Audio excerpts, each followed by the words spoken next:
Anonymous Pinoy Confessions. Brownie. Hi, I am 14 years old, male. This story happened back in 2023 when I was 12. Merong aso na laging pumupunta sa bahay namin para makikain, si Brownie. Isa siyang askal. Lagi naming pinapakain si Brownie kaya palagi siyang bumabalik.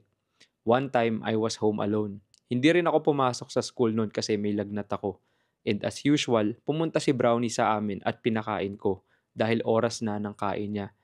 Sa murang edad na 12, isa na akong tarantadong manyakis. Kaya naman, nanood ako ng bold at nagsalsal ako sa harap ng aso.